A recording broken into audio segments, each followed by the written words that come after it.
Andrew Stanley, and here, and what we're going to do today is work with what we call a sternal wedge. So what you're doing is looking for a relationship between tension and compression. So you're going to block the sternum, and as you block the sternum, and his head is in the perfect position, you're always going to ask for a slight chin tuck. As you block the sternum, you're not going to push hard on the sternum, you're just going to engage the sternum, and you're going to test the movement as you block that sternum. If it's quite free, this should move much more easier across the body. It shouldn't have a restriction, but it does. So what we're going to do now, there's some other moves I'm going to show here in a moment. If the wedge doesn't work, that's fine. You'll come back and try it again. It's meant to open up through the scapular complex, the linked chain, including wrist, elbow, shoulder, all the linked bones. This should move, and you can feel the restriction there. It's just not wanting to give. In fact, it may be that I want to send an opposite to the wedge. I may just want to relax going into scapular abduction, and we're going to do that for a moment. We're going to sit there, and as it gives, there it goes. As it gives, there's the movement of the wedge now.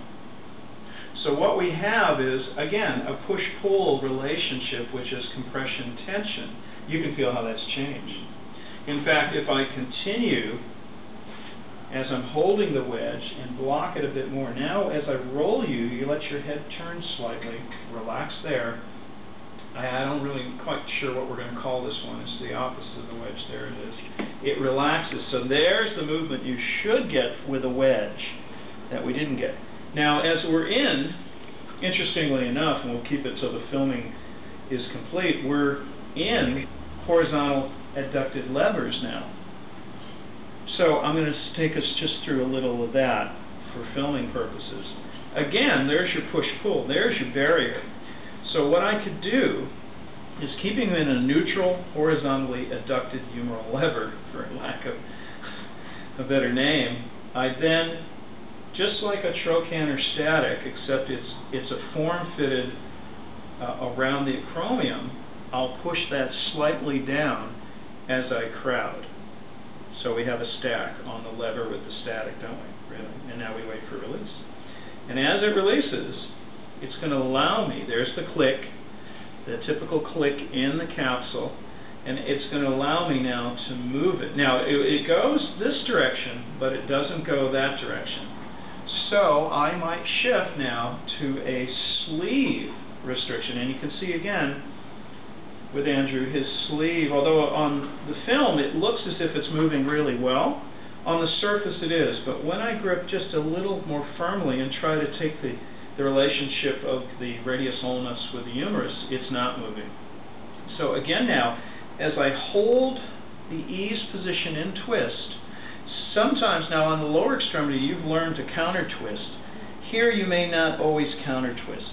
There's much more mobility in this joint. So what I'm doing now is he's feeling me reorient my hand position to the ease of his rotated sleeve, restricted rotated sleeve, and now I'm again trying to find a leverage point that takes it a little bit out of bind, that's neutral. There's his neutral position here. Now, the hard part here is recognizing that you're probably going to think to go forward with it, but there's nothing, I don't have a third arm to support the acromion, so what I'm going to do is I'm levering down now, as if my hand was there. I'm using the lever as a downward static. There comes the release. And that's what we wanted. In other words, if I had a third arm, it would have been here. I used leverage here to affect downward motion there. And you can feel I could get away with it. And what it did was it changed the rotation. Now I'll slip back to the surface sleeve twist. So I did more of the bone rotated twists. Now I'm going back to a surface around this deltoid, which is quite tight. Now, I'm not sure how to tell you at this point how to differentiate between which one you should do first. this is a bit of the feel that you have to go through as you work with sleeve twists and rotated deeper restrictions fascially. But let's say now we know that that surface one is tight. So now there is a counter going on, because that's the surface. And as we work it, it unwraps for us. Now what happens is it's perfect now to come into the short lever position, because typically in protocol we would have done side lying and short levers before we were into horizontal, and it's clear that that needs it. You can feel it. So I'm going to step around and we're going to go ahead and instruct the short lever position. Now, first is to abduct about to 45, and he's helping on that, as you can see briefly.